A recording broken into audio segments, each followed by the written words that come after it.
Welcome to Trial by Wine. We take a closer look at crimes that highlight how fascinating humans can be. Schmitty, Swanee and Clarky visit crimes and run them through their jury of three, debating both sides of the case to agree an appropriate, if totally fictitious, sentence. Please be advised, Trial by Wine may include explicit or disturbing content and will include drunken rambling. Listener discretion is advised. All right, how are we? Yes, very well. Still reeling from that last Ned story. Kelly's gang. I know, how funny was it? Ned Kelly. So good. Yeah, we're doing back-to-back, so I'm going to hazard a guess that we don't have any news.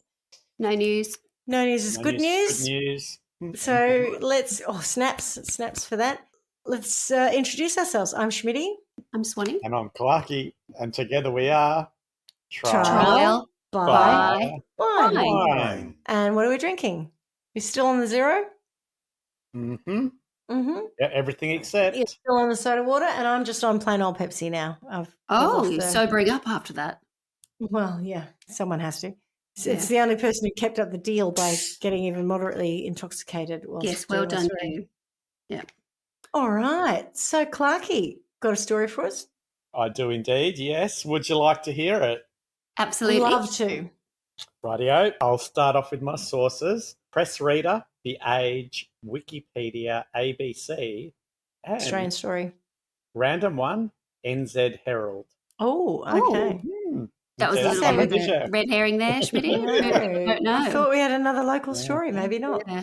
So I came across this story by accident. My good friend that you know has recommended many stories to me. My God, she's on a roll. But yeah, go on. She is my, I was joking with her during the week that she's my research assistant. Oh, really, I laughed because when I edited the last show that she also recommended, I had to cut her out because I was like, oh, hello. And then you were like, cut that. So I took it out. Is this the same friend that we did the... This is the training to be a murderer one, yeah. Yes, yeah. The apartment or whatever. Car park, yeah. So same friend. She's not really my research assistant. She just does all the research. She's delivered the goods a couple of times. given to me by you, Swanee. What, Busy Beaver? Which came out on Sunday, yesterday. Anyway, she said to me, check out the Baldwin Society murders. Oh, my God. She is all over it, right? For those of you who don't know. I don't know.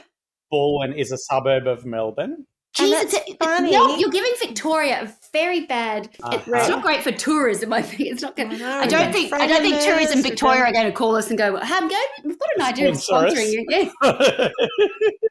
I don't think Tourism Victoria are contemplating us at the moment. No. They'll pay us to shut down.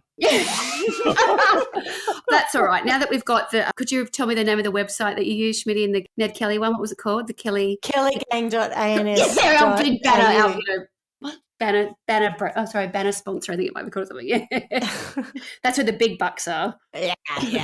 Kellygang.com.au. So anyway, I started Googling and researching the story, and once I'd put it all together, I just went back to her because she suggested that there was a connection with someone, and I went back to sort of clarify that, and it was then I found out that I'd done the wrong story.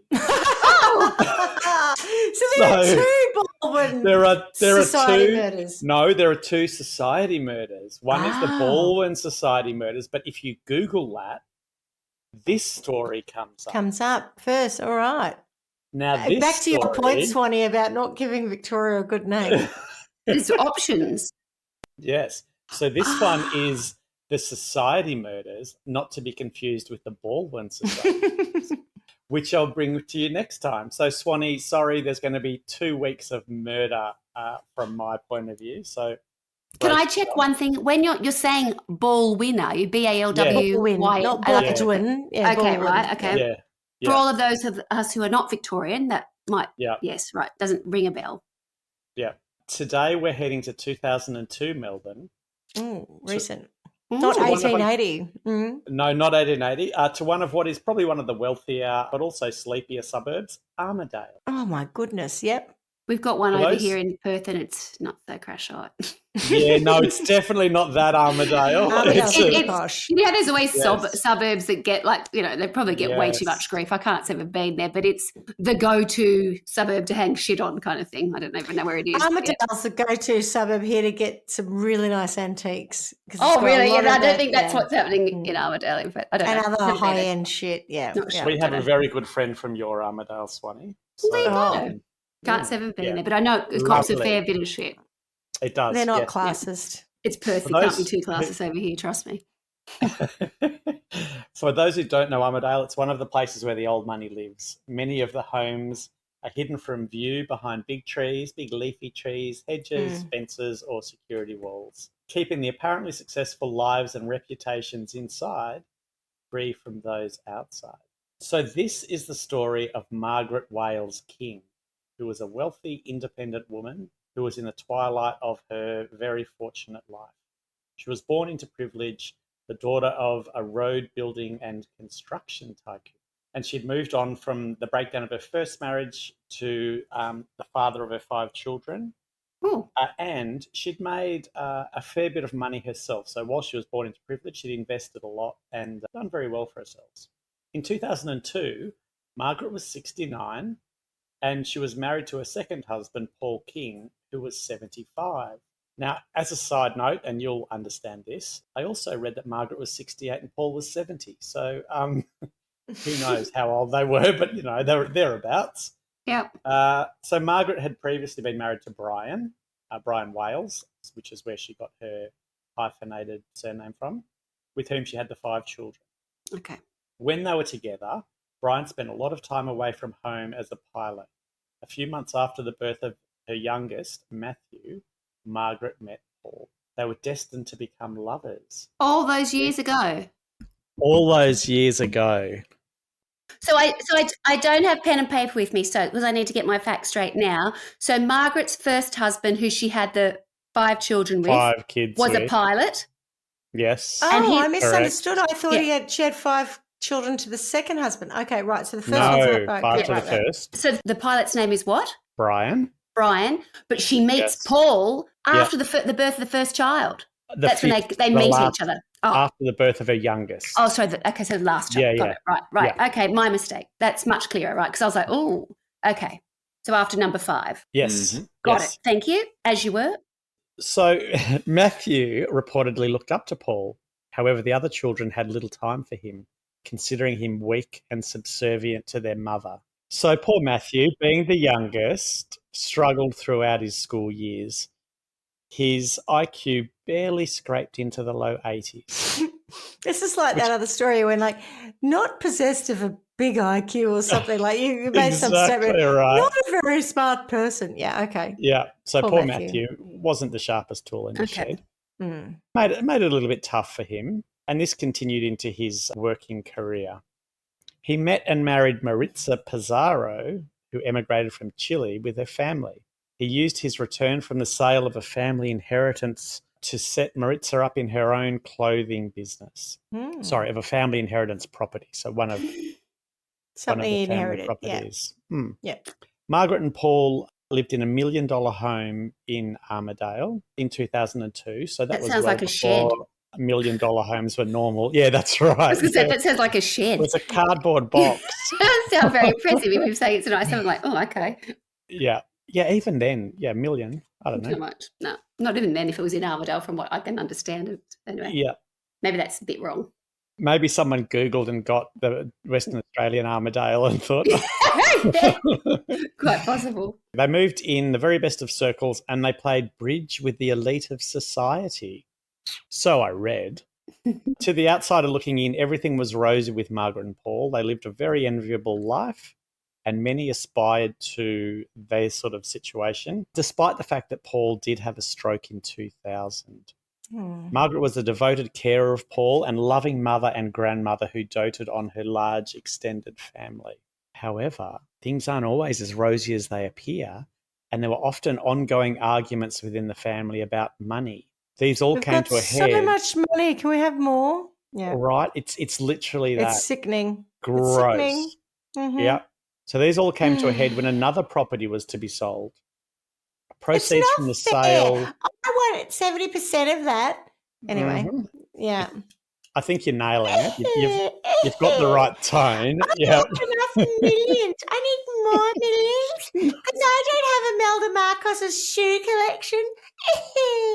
And is it their children that are arguing? Proceeds from the sale of the property belonged to the family, but Margaret wanted to have the money invested in her trust fund. So could it be, does Margaret have siblings, or is it Margaret's money and it's her children? Margaret's do you know what I mean? Are we talking money Margaret's money horizontal parallel. that is going to the family. So I'm assuming it must be in a family trust or some such. If it's come from her parents, yeah.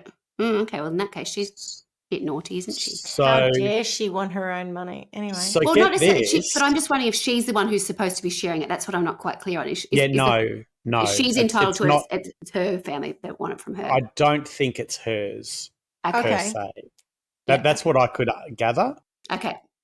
And the reason I say that is because of the 5 children, 2 siblings were for her having the money and 2 were against it. So I'm assuming that there was some kind of claim that they had to it, because I don't think you would say we don't have any claim to it and therefore we don't agree that you can do what you should do. Yeah. Anyway, she needed the support of little Matthew to get her plan over the line. Matthew's not little at this point, but he's the youngest. He's the youngest and she wants the majority vote, yeah. Of course, he feels the pressure because 2 are for, 2 are against. Whichever way he goes, he's going to split the family. He eventually agreed to his mother's plan, but resented her for putting him in a position in which he would forever be needing to ask Mum for more money. So he wasn't going to get some of his, but he's given it to her so she could invest it. I'm assuming because he's been set up, they sold a property, Maritza started a business. They're not short for cash. Don't have enough millions. That's what I was saying. You are all over it. Yes. So he resented her because he was in a position where he would forever need to ask for money, even though, to your point, he'd been set up with a inheritance already. Ridiculous. He felt that he would never manage to establish the financial independence of his siblings. I think that's also accurate, regardless of the decision that happened in this scraping into the 80s. This all gnawed away at him, and he began to formulate a plan because he is an evil genius with an IQ of he's a bit thick, just low 80s. If his mother died, he would have a substantial inheritance. I would have many millions. So he invited Margaret and Paul to his home in Glen Iris for dinner on the 4th of April 2002. Did he make a beef Wellington? He did not, with no mushrooms. No mushrooms died in the making of this story. Weapon of choice in Victoria. Well, they might have, because he did make vegetable soup. They arrived just before 7 p.m. and Margaret parked her silver Mercedes in the driveway and they headed inside. Someone on the panel has a silver Mercedes and is taking offence to your tone. Well, you should pay attention to this story, Swanee. I am. Yeah. So Matthew had cooked vegetable soup for the family and they all sat down to enjoy the meal. Unbeknownst to his parents, Matthew had stolen some blood pressure tablets from his mother-in-law and placed a strong dose in their food, along with some crushed paracetamol. As a result... What are you thinking, Matthew? Dear God. As a result... Are they like beta blockers? Because they slow your heart down, don't they? I don't know. You can kill people with that. They give you a low blood pressure or something. That wasn't what he was trying to do. Oh, okay. He was just trying to make them a little bit drowsy so that after dinner they'd be a little bit docile. Also, I did read that he later stated that he did not want his mother to feel any pain. I'm not sure if that's why he crushed the paracetamol in, but given what he's about to do, I don't think a little bit of paracetamol is going to help. Oh, God. So, Matthew! As they're leaving... Yeah, idiot. Matthew, I don't like where this is headed. As they're leaving, drugged and unsteady, making their way to the car, Matthew takes out a length of pine timber that he'd previously hidden in a hedge and whacks him repeatedly in the head. What a An animal. Mum and stepdad. Paracetamol's Nice. not going to help that. No. Matthew? Not before Where's his nor wife? after. What's her name with the weird? It's a very, very good Pizarro, question. Where's the wife? I'll tell you later, but I'll also tell you now. Okay. She says she's upstairs putting their son to bed. And did she have the he only was able says, to. Oh. Yeah. Oh, God. So after he's clubbed them both, he drags their bodies, clubs them to death, I should say. Yes. He drags their bodies into a position inside the property's front wall and covered them before. Okay. It's like the wall that's out to the fence. Yeah. So that hides the prying wall. eyes. Yes. Yeah. From the pleasures of what goes on the inside, like clubbing your parents to death. He then jumps into the Mercedes, the silver Mercedes, Swanee, and drives off, returning sometime later without it. He then drags the bodies into the garage where he wraps them in doona covers. For 2 days, he kept the bodies in the garage. Like, what month is this? April. It's not too hot. Okay. It's not. Yeah, it's not. It's not like it's today. It's not like it's going on at the moment. But it's autumn. It won't be too bad. Yeah. But I'm not a big fan of Matthew. No. I'm not a fan of Matthew at all. Yeah. He's really upset me. I'm very disappointed in Matthew. Imagine his mum. I know. I'm quite annoyed. Trust me. For 2 days, he kept the bodies in the garage, but he knew he needed a more permanent solution. Good one. Duh. He drove to a local service station in his patrol and hired a trailer, then visited a hardware shop to buy rope and other items. Placing the bodies in the trailer and covering them, he drove out to an isolated road near Marysville on the outskirts of Melbourne. The Kelly gang might have been there, yeah. There's a high chance. Mm-hmm. They've been everywhere, man. May have been there. May have had... maybe there were some remains there. Might have taken a shit there. Who knows? Might have been some cattle balls in a parcel. No doubt. He dug a hole and he buried them. Matthew's sister reported her parents missing on the 8th of April, and on the 10th of April, their vehicle was found in Middle Park in inner Melbourne. Oh. Where's that? Just sort of Bayside, south of the city, between the city and the bay. So it's, okay. Yeah, it's near Franger. No, literally Port Melbourne, Middle Park, kind of Albert Park area. Oh, okay. Yeah, got it. Yep. Police were all over it. They figured they had a murder on their hands, and they began questioning the friends and the family. Well, Maritza can say we had them over for dinner the other night. They were here a couple of nights ago. Well, I promise you, Matthew didn't say that. No, but Maritza didn't kill them, so maybe she can say, you know what, we had them for dinner the other night, didn't we, Dal? You could have been one of these investigators, Swan. So they were initially surprised at Matthew's erratic behaviour, and the family noticed this too. Had he said to his siblings, or had the siblings contacted him, do we know this, and said, have you seen Mum or Dad, Mum and Paul or whatever? And I'll let you go on because I think I'd be intrigued to know. I think I'm about to answer your question. Oh, okay. They were especially surprised when they found out that the parents had been to Matthew's house the night before they disappeared.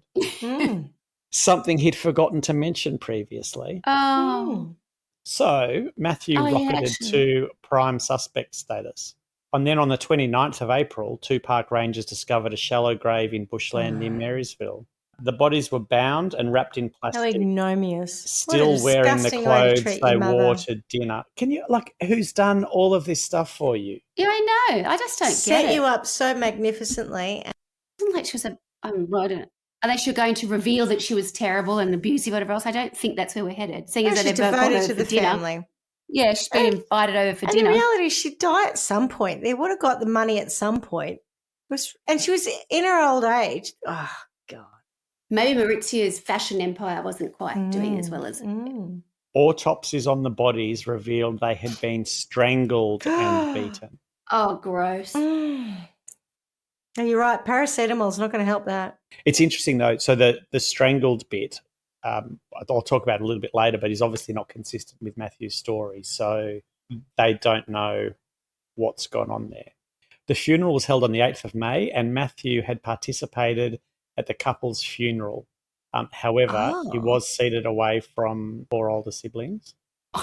Oh. At one point, he was photographed weeping and embracing his elder brother, which I guess you would expect at a funeral. By this time, the story was well and truly in the media, with Melburnians fascinated by the murder of 2 wealthy and very normal people. They were all wondering how this could happen and why, and if it could happen to them.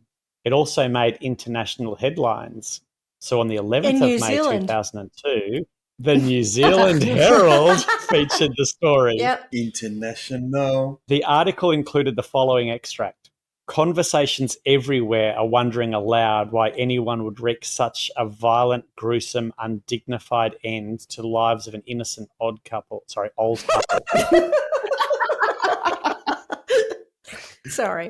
And just what kind of a person could do such a terrible thing? Is that multiple sentences? Because that's a very long sentence. It's definitely multiple sentences. And conversations everywhere are wondering. Do conversations wonder? So, it's very bad. It's bad. I'm sorry. It threw me because it's bad. And then he said odd couple, and I'm like, I can't focus on this at all. Anyway. So it goes on, right? The speculative scene in one Toorak cafe, the speculative scene, I think they're making Here we stuff go up again. now. Yep. Yeah. Conversations are wondering. Repeated, the speculative scene the is now some speculative scene in being. one Toorak cafe. So the made-up story in one Toorak cafe is repeated all over Melbourne. Is it? No. Is it though? No. Is it? No. And here's the speculative scene. It can't have been a robbery, or else they would have taken the jewellery she was wearing, says one smartly dressed young woman as she waits for her skinny latte. This is top reporting. The barista... come on, New Zealand. The barista serving her pauses momentarily. Imagine this could have happened. Yeah, go on. Speculative scene in one Toorak cafe repeated all over Melbourne. The barista serving her pauses momentarily for thought. Yeah, I suppose so. But what if they were going back? What if they were going to go back to get the jewellery later? So there's a lot of carry on going on, and it even gets across the ditch. But it does highlight, I guess, some of the thoughts that were going on at the time. Police weren't having a bar of it; they were doing their job and getting on with their investigation. Family member, someone close to them. They checked back on credit card purchases and found transactions at a hardware store and a service station. What an idiot. Oh, my God. I know his IQ's only 80, but come on, mate. Don't victim blame or shame or I'm perp blaming, yeah. They then viewed CCTV footage and the picture became clear. It all looked damning, but the detectives still had to be certain that they had every thread connected. Yep. So Swanee... enter Detective Swanee, they went to see Maritza. Oh, Maritza. Yeah. That's what she would have done the first time round. What's that Maritza doing? Where's Maritza? Swanee immediately. Tell me about Maritza. Can someone get Maritza in here, please? Yeah. She said it wasn't me. She did the shaggy on the bathroom floor. It wasn't me. Kelly, I wasn't even there. But she did say that she'd been upstairs changing the couple's son and preparing him for bed. She said that she knew nothing of the murders until she saw the bodies in the driveway. What's her IQ? That'll do it. Oh. I don't know, but... Water finds its own Have you seen what's on the front lawn? Oh, my Lord. She's not trying too hard to protect poor Matthew, that's for sure. She's done her due diligence and she knows all the money will come to her anyway. Interestingly, the family's always suspected Maritza of having some more involvement in the murders than just changing their son. On the 11th of May, so same day, they get Matthew in and he confesses to police and was charged with the murders.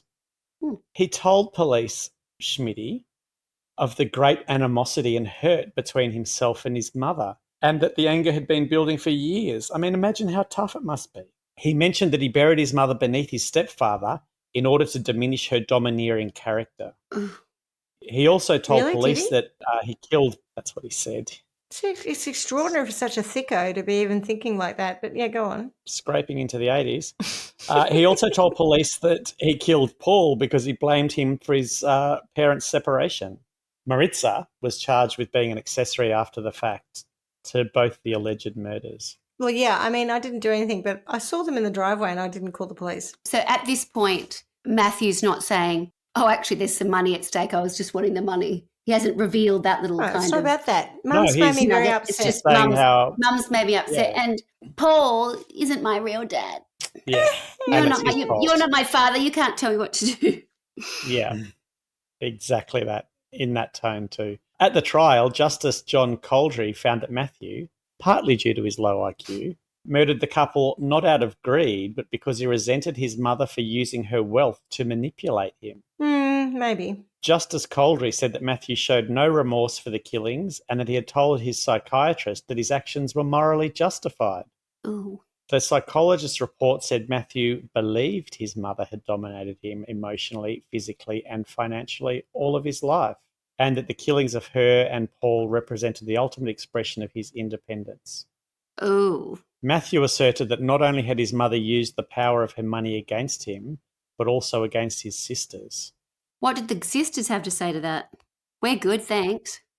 As long as it doesn't affect how much money we get out of the will, we'll say whatever you like. Yeah, we're good, yeah. Exactly. Yes. So he said that, so apparently one of his sisters had spoke to him before his arrest, and she had the impression that her brother thought he'd done the family a favour by killing their mother. Justice Coldry was all over it in sentencing Matthew and said it appeared to Justice Coldry that Matthew thought of himself as a hero and having done the family a favour in killing Margaret and Paul, and that nobody else in the family had the guts to do this. He also said that it was certainly not the view of his siblings, who had suffered added distress at Matthew's suggestion that the then missing couple had been the victims of a carjacking or an attack by a drug dealer. Poor Matthew's making up stories about where his parents might be when he knows exactly where they were. And the family did not accept Matthew's view of his mother as manipulating. Poor Margaret. Yeah. They said their upbringing was a privileged one involving access to several farms, a beach house, a unit at the Snow, and the benefit of a number of overseas trips. Justice Coldry stated that all the children, including Matthew, benefited from the mother's assistance in obtaining a primary residential property. So this is how badly they've been treated. Yeah. On April the 11th, 2003, Matthew Wales was sentenced to 30 years in jail for the murders of Margaret and Paul, without the chance of parole until 2027. While being sentenced, Matthew appeared calm but showed great concern for his wife, who was crying. And the judge said he also wanted to make it quite clear that there was no evidence linking Maritza to the murders. But in a prepared statement, the family said the court had not uncovered the full facts of the case and method of death. To us, his account was self-serving and based on selfish opportunity and selfish greed. We believe we have a right to the full facts. So there were a lot of issues that they said didn't make sense to them and they wanted an inquiry. The Homicide Squad detective, Inspector Andrew Allen, defended the investigation, saying it was methodical and thorough. As far as the Homicide Squad is concerned, the investigation is closed and it has come to its conclusion. But also, didn't he say, yeah, I did it? Yeah, but there's the bit, I think, about the strangulation, right, where they're going, what's gone on there? And the suspicion around whether Maritza was or wasn't more involved. So I think there's a lot of angst, and they probably weren't that tight-knit a family. I don't really know, but I'm kind of wondering. It could well have been manipulation over finances, right? So a friend of mine has... Perceived manipulation. We don't know, right? So it's all about your experience, and he's a bit thick, and his mum may have tried to manipulate him possibly because he's a bit thick, to say, go down this path, you'll get this money, I'll look after you, kind of thing. We have no idea. But I know people who've come from wealthy backgrounds whose parents have absolutely weaponized the money. Do as I say. But he got a house. Yeah, and their siblings have, in the example I'm thinking of, the siblings have received benefits by doing what mum says, but the individual in question is like, I'm not interested, and I'm not going to be manipulated by you by using money as a weapon. But they all got a house. Yeah, and as would my friend. How much more money do you want that you're going to get manipulated over? Yeah, okay. I don't know. I just it's poor little rich kid. You've got a house, for God's sakes. Yeah, but it's also like you've never known anything else. No one should have to go through that trauma. Yeah, but you've never known anything else either, right? So you've grown up privileged, but do you even realise you're privileged? Because everyone around you is probably privileged as well. So do you even recognise that you're a poor little rich kid, or you're just a kid dealing with whatever your family relationships are? Because that's your normal. I think if all the other siblings are saying I'm a they're bit privileged. jealous and shitty about it, but that's because I did not grow up like that. But all the other siblings are also got, I'm assuming, a higher IQ. Yeah, but so are you saying that he did it because he's stupid or because he was manipulated? I think he was manipulated, but due to defamation laws, I'm not going to suggest by whom. The judge didn't agree with that, and neither did the family. But anyway. Oh, no, I think the family might agree with me, but I'm not actually stipulating who I think is manipulating him. Anyway. So I couldn't find, to the point, a whole lot of detail around the suspicions other than the strangulation and Maritza's involvement. You got a trailer, and did you say got ropes as well? There's no way that I'm assuming strangulation by ligature marks or something, or do we know what form? It just said evidence of strangulation. Yeah, so I mean, we've got to assume that forensically they're not suggesting it's posthumous ligature marks from tying them up. You would think so, yeah, but they're not saying that. Maritza was found guilty of perverting the course of justice and received a 2-year suspended sentence. Well, she's got to raise their baby. Well, this is the thing, right? The thing I think I'm not very clear on, because I just don't actually know. When we refer to how low his IQ is, it's not that he hasn't gone on to have a marriage, a child. Yes, his mum probably, we know she paid for the house and she set up, or she helped pay for the business venture that the wife has. But it's not like he's not leading a life. It's not like he's in a full life. Home or he's living a life as an adult. It might not be as sharp as, his siblings or everybody else, but it's not like he's, do you know what I mean? I think he just wanted the money, and that was just the quickest way to it. Is the fact that, mum, and you're asking me to do this, whatever else, it's all getting too hard. It's all too hard. I just think we'll cut to the chase, and if they're gone, then we don't have to do this for the next however many years. Do you know what I mean? Yeah, I mean, he died. Some might say he may as well die now. Yeah, he would have got the money. Yeah, he just wouldn't have got it now. He wouldn't have got as much because she might have spent some before she died. Well, he probably didn't get any. Well, for killing her, no, I would assume. Yeah. No. How awful to have your sibling kill your parents. That's pretty. Horrendous. In 2007, Maritza was given a 6-week suspended jail sentence for stealing a ring from a Kew swimming pool. What year was that, sorry? It's 2007. 5 years later. She pleaded guilty to stealing the $8,000 diamond ring, Jesus, which she sold within an hour to cash converters to pay off a $400 loan. Classy. So she's not got any of the money either then, or she's used it all up? No. Yeah, she must have had part of the house or something, or her business. In court, her lawyer said Maritza was, before I go into what in court said, she might have been a fan of the quick money. Maybe. In court, her lawyer said Maritza was making tentative steps to move on with her life after the 2002 murders. The magistrate said she could not completely discount Maritza's history of dishonesty and sentenced her to 6 weeks in jail, wholly suspended for a year. Lastly, the murders of Margaret and Paul made it into book and film. In 2003, Melbourne barrister Hilary Bonney wrote a book about the murder, The Society Murders, the true story of the Wales King murders. Not to be confused with the Baldwin Society murders. Yeah. Correct, which we'll cover later. It's another book. The book was written without cooperation from the family and was based largely on court evidence and police documents. Do you reckon? I'm not sure that's great. The book was later adapted as a 2006 television film, The Society Murders, for Network 10, written by Greg Hadrick and Kylie Needham for the production company Screen Time, and it starred Georgie Parker and Alex Dimitriadis. Oh, I hope Alex Dimitriadis wasn't Matthew. Was that He flattering? wasn't. He was the detective. Thank goodness. That would have destroyed it for me. I was like, I don't want to watch Alex Dimitriadis do that. Thanks. I'm happy with, my old Heartbreak High memories and whatever else. That would just destroy it for me. So that's the horrible story of It is. Margaret Wales King and Paul King, and the society matters. Oh, that feels like for them as a Sad, family, isn't it? it feels like it came out of the blue. Do you know what I mean? I don't think that they had 100%. murder on their horizon. They thought that that's where things would go. It's really sad. Families have their issues, of course. It's awful. And It's the thing is, bad. imagine living with the fact that your mum and dad, or mum and stepfather, that's how they had been killed. That's not a very nice way to go, I don't think. It's awful. Being whacked in the head with wood, strangled, and then buried. Yeah, I'm not convinced that would, I'd sleep well after knowing that happened to mum. Awful. I found it really hard because it seemed like from her perspective, sure, she was motivated by money and had obviously got a lot of it. Some of it she'd inherited, some of it she'd made herself, but she was sharing it with the kids. Like, it wasn't like, you hear about Gina Reinhardt in court with her children because the kids want more and she doesn't want to give it to them and all of that. This woman had given homes to the children.